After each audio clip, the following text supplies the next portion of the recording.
आज हम एक जबरदस्त फैंटेसी मूवी की कहानी देखने जा रहे हैं जिसका नाम है द विच प्रिंसेस। जब राजा एंड्रयू को कोई संतान नहीं हो रही थी तब रानी ने एक जादूगरनी से मदद मांगी थी। उस जादूगरनी के साथ रानी का समझौता हुआ था कि जब उसकी पहली संतान होगी और उस संतान की उम्र 18 साल पूरी होगी तब रानी को अपनी पहली संतान जादूगरनी को सौंपनी होगी। लेकिन जब रानी अपना यह समझौता तोड़ती है तभी एक भयानक घटना घटती है। जादूगरनी उसकी पहली संतान को उठा ले जाती है। ये जानकर रानी की छोटी बेटी इवा अपनी बड़ी बहन को बचाने निकल पड़ती है और इवा के अंदर भी एक अजीब शक्ति थी। क्या इवा अपनी बड़ी बहन को उन जादूगरनियों से बचाकर ला पाएगी या उन भयानक जादूगरनियों के आगे हार मान लेगी? यह जानने के लिए वीडियो के अंत तक देखते रहिए। उम्मीद है कि इस फैंटेसी मूवी की कहानी आपको बहुत अच्छी लगेगी। तो और बात न बढ़ाते हुए चलिए कहानी शुरू करते हैं। मूवी की शुरुआत में कई साल पहले का फाल्कन नाम का एक राज्य दिखाया जाता है। उस राज्य की राजकुमारी ईवा को उसके महल से थोड़ी दूर एक जंगल में दिखाया जाता है। ईवा कीचड़ में उतरकर मजे कर रही थी। वह जंगली इंसानों की तरह हमेशा जंगल में घूमती रहती थी और जंगल के सभी पशु पक्षी भी उसके दोस्त थे। वह बहुत एनिमल लवर थी। ईवा को शाही लाइफस्टाइल बिल्कुल पसंद नहीं थी। वह हमेशा जंगल के पशु पक्षियों के साथ वक्त बिताना पसंद करती थी। उसे यह साधारण जीवन पसंद था। अगले दिन फाल्कन राज्य से बहुत दूर एक पहाड़ पर खंडहर हो चुका एक महल दिखाया जाता है। हम वहां 3 जादूगरनियों को देखते हैं। तभी अचानक बिजली कड़कने की आवाज सुनकर एक बूढ़ी और कमजोर जादूगरनी चिल्लाने लगती है। उसे आंखों से ठीक से दिखाई भी नहीं देता। उसके साथ मौजूद 2 जवान जादूगरनियां उस बूढ़ी जादूगरनी से कहती हैं, आपकी उम्र के साथ साथ आपका शरीर बेकार होता जा रहा है। ये सुनकर वह बूढ़ी जादूगरनी अपने जादू का इस्तेमाल करके फाल्कन किंगडम का एक नक्शा उनके सामने लाती है और कहती है, कुछ दिनों में पूर्ण अमावस्या की रात होगी। उस दिन मैं एक जवान और ताकतवर लड़की में बदल जाऊंगी। इसके लिए मुझे एक रिचुअल करना होगा। तब बाकी 2 जादूगरनियां कहती हैं, आपका रिचुअल तभी मुमकिन होगा जब हम तीनों की शक्ति एक साथ मिलाएंगे। लेकिन आप किसी जवान लड़की के रूप में वापस आना चाहती हैं तो उसके लिए वैसी ही एक जवान और ताकतवर लड़की के शरीर की जरूरत होगी। तो आप किस ताकतवर जवान लड़की का शरीर लेना चाह रही हैं? बूढ़ी जादूगरनी कहती है, फाल्कन राज्य की रानी के साथ मेरा एक पुराना हिसाब है, इसलिए उसकी बड़ी बेटी को यहाँ लेकर आओ। ये सुनकर एक जवान जादूगरनी कौवे का रूप लेकर उड़ते हुए फाल्कन राज्य के राजमहल की ओर निकल पड़ती है। अगले सीन में हमें फिर से राजकुमारी ईवा को दिखाया जाता है। वह जंगल में एक भेड़िए के साथ खेल रही थी। तब वह सुनती है कि उसके राजमहल से किसी के स्वागत की आवाज आ रही है। इसलिए वह अपने महल में वापस आती है और महल की बैल्कनी में आकर देखती है कि वहां राजकुमार इवान आ गया है। ईवा के माता पिता राजा एंड्रयू और रानी राजकुमार इवान से कहते हैं, हमारे फाल्कन राज्य में आपका स्वागत है। राजकुमार इवान भी उन्हें शुभ कामनाएं देता है। राजा एंड्रयू इवान से कहते हैं, तुम्हारे माता पिता ने कहा था कि मेरी बड़ी बेटी के साथ तुम्हारी शादी की बात चल रही है, क्या तुम इस शादी के लिए तैयार हो? इवान कहता है, जी महाराज, लेकिन क्या मैं राजकुमारी को देख सकता हूँ? राजा कहते हैं, अभी नहीं। हमारे राज्य की परंपरा है कि जिसकी शादी जिससे होगी वे शादी से पहले एक दूसरे को नहीं देख सकते। तब रानी इवान की खातिरदारी करने के लिए उसे राजमहल के अंदर ले जाती है और यह सब महल की छत पर बैठी वह भेस बदली हुई कौवा बनी जादूगरनी देख रही थी। अगले सीन में हम राजकुमारी लिया को देखते हैं जो अपनी शादी की खबर सुनकर बहुत खुश हो जाती है। तब उसकी बहन इवा वहां आ जाती है। लिया इवा से कहती है, तो क्या तुम्हारे जंगल ने तुम्हें आजादी दे दी? इवा कहती है, हाँ, क्योंकि तुम्हारा राजकुमार आ गया है। इससे दोनों बहनें बहुत खुश थीं। तभी वहां राजा एंड्रयू आ जाते हैं और अपनी बेटी लिया से कहते हैं,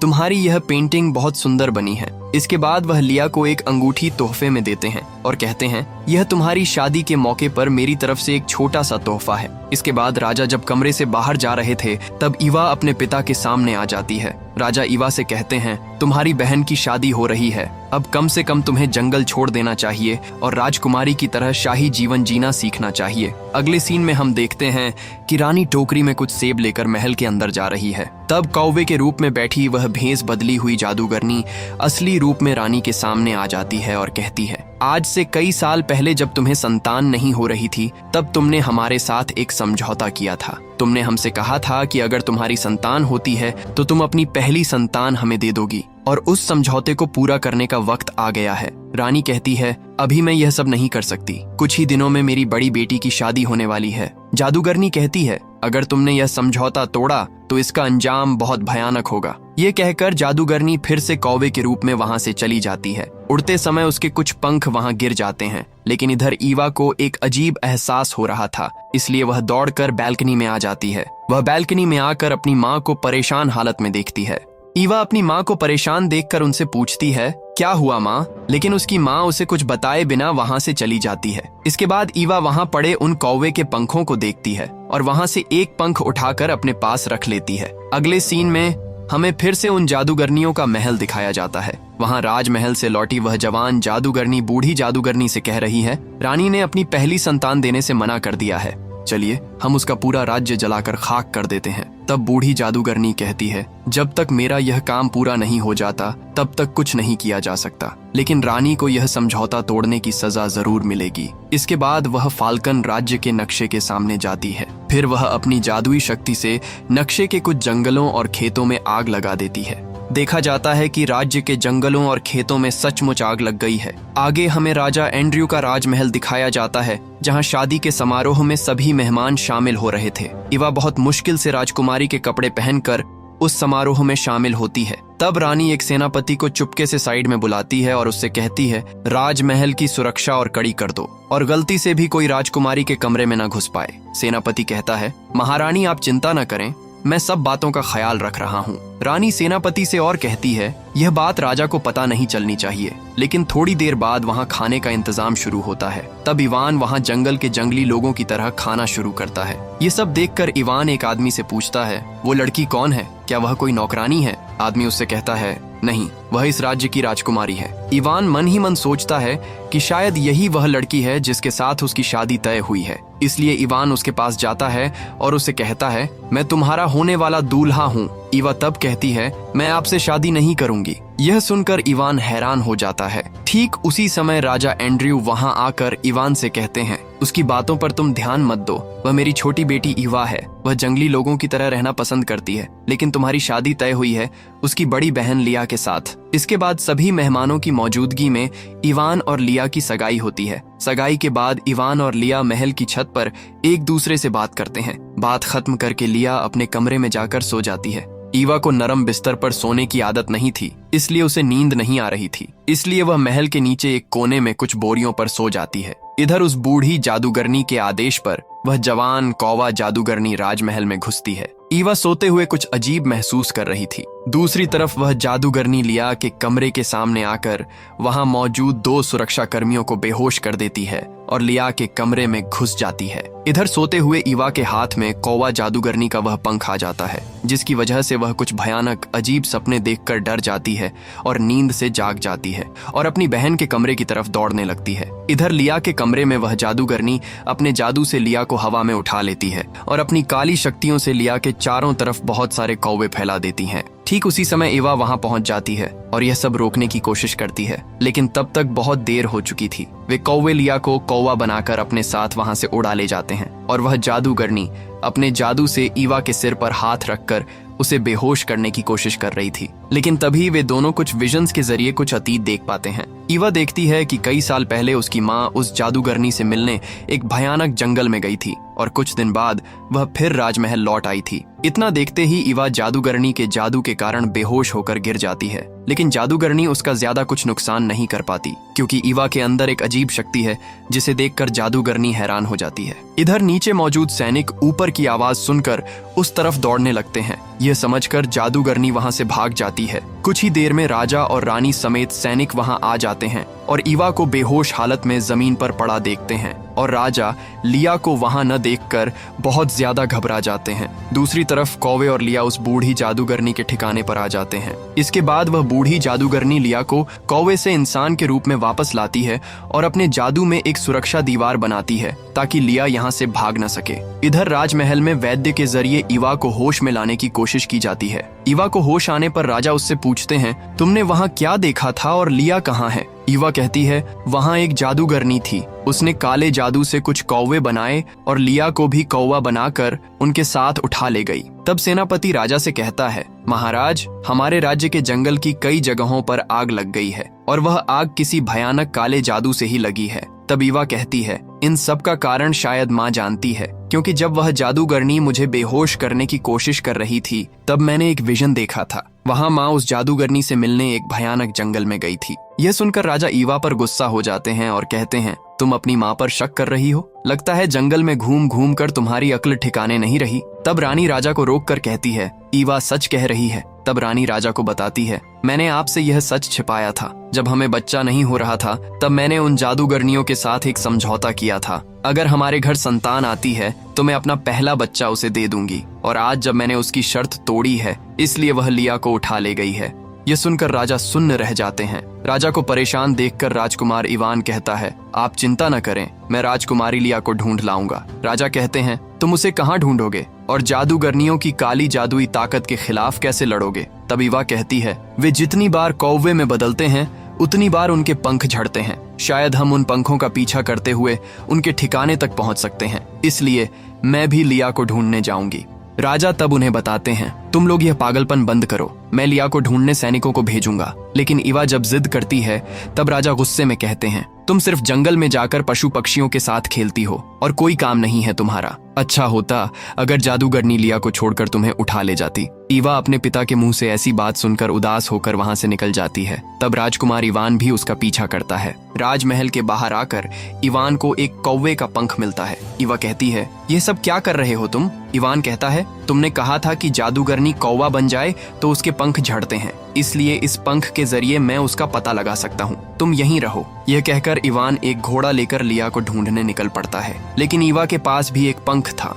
वह पंख लेकर दौड़कर जंगल में चली जाती है और अपने भेड़िए दोस्त को बुलाकर वह पंख सूंघ कर बताने को कहती है कि इन जादूगरनियों का ठिकाना कहाँ है। भेड़िया पंख सूंघ कर जादूगरनी को ढूंढने निकल पड़ता है। अगले सीन में हम जादूगरनियों के महल में राजकुमारी लिया को देखते हैं। लिया वहाँ उनके राज्य का जला हुआ नक्शा लटका हुआ देखती है। वह जादूगरनी से कहती है, हमारे राज्य में आग तुम लोगों ने ही लगाई है ना? तब जादूगरनी कहती है, हाँ, क्योंकि तुम्हारी माँ ने समझौता तोड़ा है। लिया कहती है, तो तुम लोग मुझसे क्या चाहते हो? वह जवान जादूगरनी कहती है, कुछ दिनों में हमारे यहाँ एक रिचुअल होगा, वहाँ तुम्हारे शरीर के अंदर हमारी बूढ़ी जादूगरनी प्रवेश करेगी और तुम हमेशा के लिए अपना यह सुंदर शरीर खो दोगी। अगले सीन में हम ईवा और उस भेड़िए को देखते हैं। वे जादूगरनियों को ढूंढते ढूंढते घने जंगल के अंदर आ गए हैं। इधर राजकुमार इवान उस घने जंगल के अंदर आ जाता है और उसे वहाँ एक और कौवे का पंख मिलता है। इसके बाद वह दोनों पंख मिलाने की कोशिश करता है और ईवा एक पेड़ के पीछे से यह सब देख रही थी। तब इवान वहाँ किसी की मौजूदगी महसूस करता है,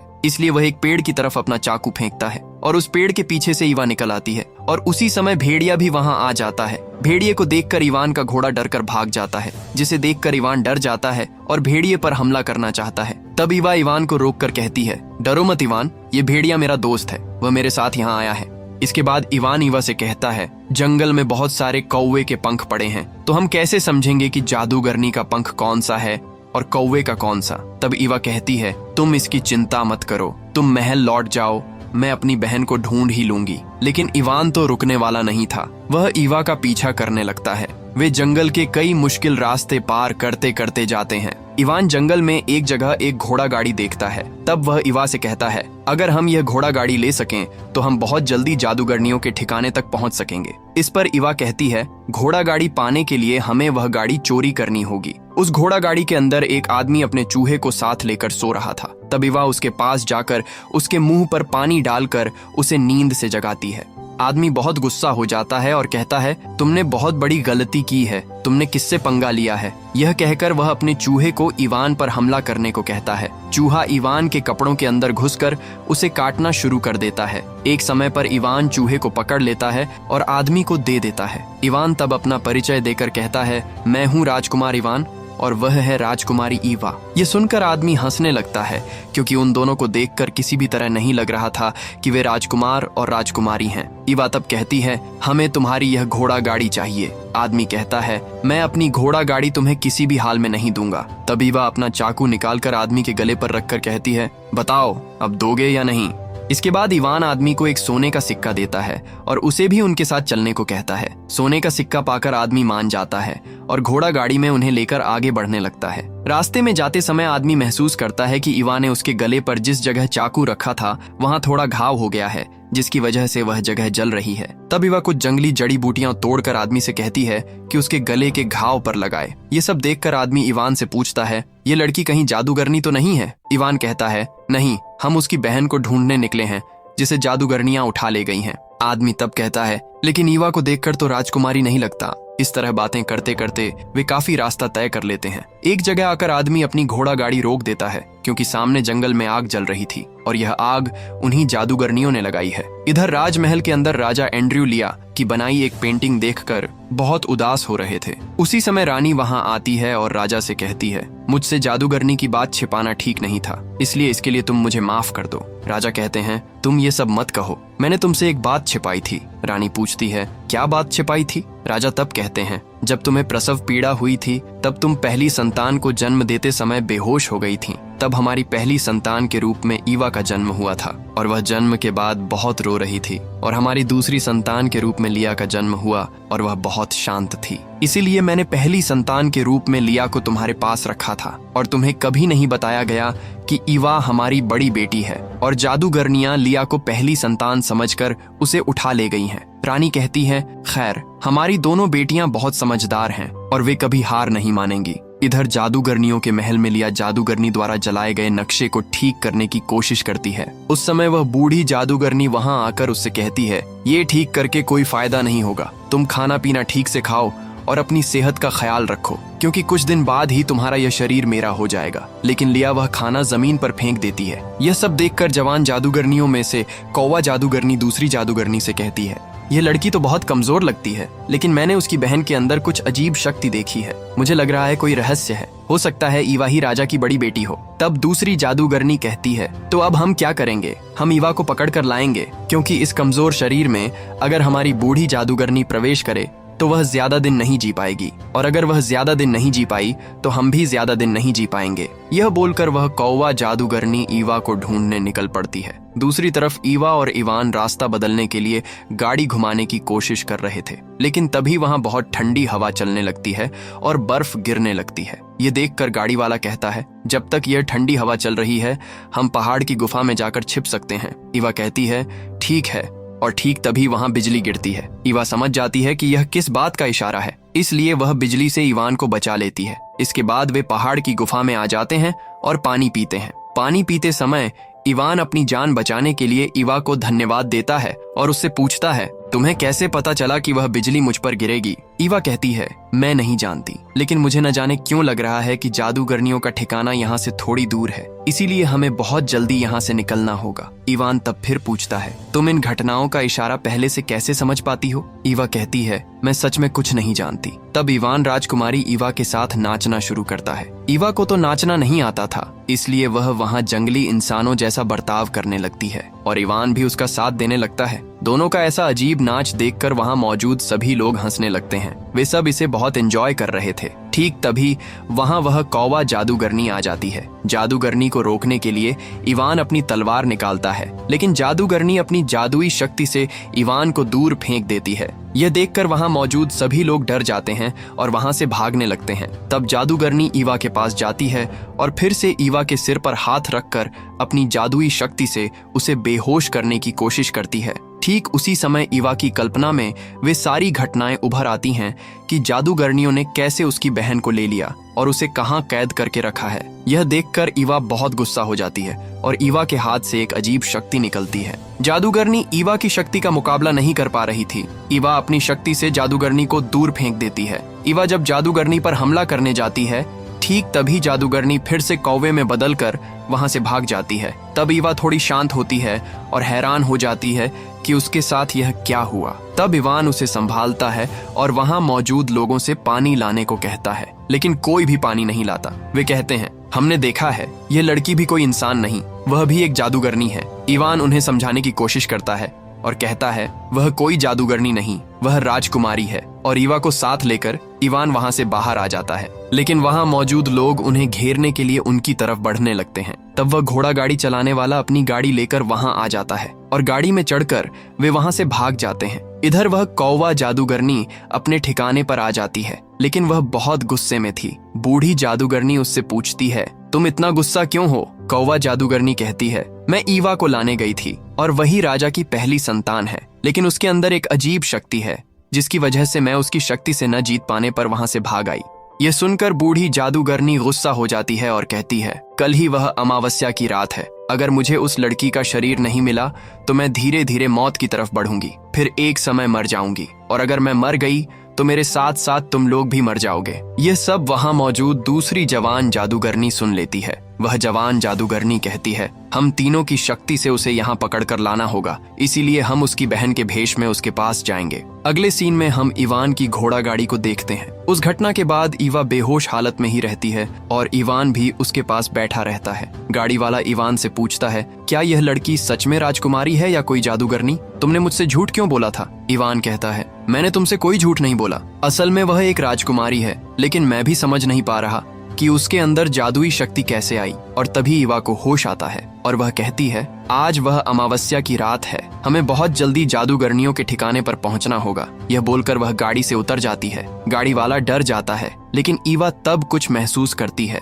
उसे लगता है कोई उनका पीछा करते हुए उनके पास आ रहा है, इसीलिए वे वहां थोड़ी देर इंतजार करते हैं। तब तक उस पहाड़ की गुफा के लोग वहां आ जाते हैं उन्हें मारने के लिए। यह देखकर इवान गाड़ी से बाहर आता है और एक एक करके सबको मारने लगता है। तब वहां ईवा का वह भेड़िया दोस्त भी आ जाता है और इस भेड़िए को देखकर वहां के सभी लोग डरकर भाग जाते हैं। इसके बाद वे तीनों वहां से जादूगरनियों के ठिकाने की ओर निकल पड़ते हैं। फिर वे एक ऊंचे पहाड़ के सामने आकर खड़े होते हैं, लेकिन यहाँ आकर वे देखते हैं कि यहाँ से आगे घोड़ा गाड़ी ले जाना मुमकिन नहीं है। इसलिए वे पहाड़ चढ़कर ऊपर की ओर बढ़ने लगते हैं, लेकिन काफी ऊपर चढ़ने के बाद वह गाड़ी वाला पहाड़ से गिर जाता है, लेकिन उसे बचाने का कोई रास्ता नहीं था। और गाड़ी वाले की यह हालत देखकर ईवा जब उसकी तरफ हाथ बढ़ाती है, तब एक चमत्कारिक घटना घटती है। देखा जाता है कि ईवा की वह शक्ति उस आदमी को बचा लेती है। तब वह जादुई शक्ति उन्हें उठाकर पहाड़ के ऊपर ले जाती है। वहां वे जादूगरनियों के ठिकाने का प्रवेश द्वार देखते हैं। वे आगे बढ़ते हैं। कुछ ही देर में अमावस्या की रात छा जाती है। इसके कारण वह बूढ़ी जादूगरनी रिचुअल शुरू करती है और अपने महल के चारों ओर की सुरक्षा दीवार खोल देती है। जादूगरनियां समझ जाती हैं कि ईवा यहाँ आ रही है, इसलिए जवान जादूगरनियां अपने आसन पर बैठती हैं और मंत्र पढ़ना शुरू करती हैं। इधर ईवा और इवान जादूगरनी का सामना करने ऊपर आ जाते हैं और हम देखते हैं कि तब तक अमावस्या की रात शुरू हो चुकी है। तब बूढ़ी जादूगरनी मंत्र पढ़कर अपनी जादुई शक्ति से लिया को कैद कर लेती है। लिया चिल्लाकर अपनी बहन को सतर्क करती है। उस चीख का पीछा करते हुए ईवा और इवान आगे बढ़ते हैं, लेकिन बूढ़ी जादूगरनी अपने जादू से लिया की आवाज बंद कर देती है। तब ईवा इवान से कहती है, जब मैं अपनी बहन को ढूंढ लूंगी तब तुम उसे लेकर वहां से बाहर चले जाना। इवान कहता है, तो तुम क्या करोगी? ईवा कहती है, तुम मेरी चिंता छोड़ो। इसके बाद वे उस जगह पहुंच जाते हैं जहां जादूगरनियों ने लिया को कैद कर रखा है। ईवा इवान को साइड में रखकर अपनी बहन के पास जाती है। लिया उससे कहती है, तुम यहाँ से चली जाओ ईवा, क्योंकि वे मुझे नहीं तुम्हें चाहती थीं। लेकिन चूंकि जादूगरनियों ने लिया की आवाज बंद कर दी थी, इसलिए ईवा उसकी कोई बात समझ नहीं पाती। तब तीनों जादूगरनियां सामने आ जाती हैं और ईवा अपनी जादुई शक्ति से लिया को आजाद कर देती है। आजाद होकर लिया इवान के पास चली जाती है। इसके बाद ईवा जादूगरनी के जाल में फंस जाती है। बूढ़ी जादूगरनी ईवा से कहती है, हम तुम्हारी बहन को नहीं, तुम्हें चाहते थे और कुछ ही देर में तुम्हारा शरीर मेरा हो जाएगा। इसके बाद तीनों जादूगरनियां मिलकर ईवा पर अपनी शक्ति का इस्तेमाल करती हैं और बूढ़ी जादूगरनी ईवा के सिर पर हाथ रखती है ताकि वह जादू के जरिए ईवा के शरीर में घुस सके। यह देखकर लिया इवान से कहती है, अगर अमावस्या खत्म होने तक जादूगरनियों को रोके रखा जाए तो ईवा आजाद हो जाएगी और उनका रिचुअल भी रुक जाएगा। ये सुनकर इवान जादूगरनियों को रोकने जाता है। तब जादूगरनियां अपनी जादुई शक्ति से इवान पर हमला करती हैं और उसे दूर हटा देती हैं। धीरे धीरे अमावस्या खत्म हो रही थी और बूढ़ी जादूगरनी अभी तक ईवा के शरीर में प्रवेश नहीं कर पाई थी। तब वह घोड़ा गाड़ी चलाने वाला अपने चूहे को भेज देता है जादूगरनियों को काटने के लिए। चूहा जाकर जादूगरनियों को काटना शुरू कर देता है, जिसकी वजह से जादूगरनियां अपनी शक्ति ठीक से इस्तेमाल नहीं कर पा रही थीं। और दूसरी तरफ हम देखते हैं कि अमावस्या पूरी तरह खत्म हो जाती है और अब तक बूढ़ी जादूगरनी किसी नए शरीर में प्रवेश न कर पाने के कारण वे तीनों पूरी तरह नष्ट हो जाती हैं। यह लड़ाई खत्म करके वे तीनों राजमहल लौटने के लिए निकल पड़ते हैं और जादूगरनियों के नष्ट हो जाने की वजह से जंगल की आग भी बुझ जाती है।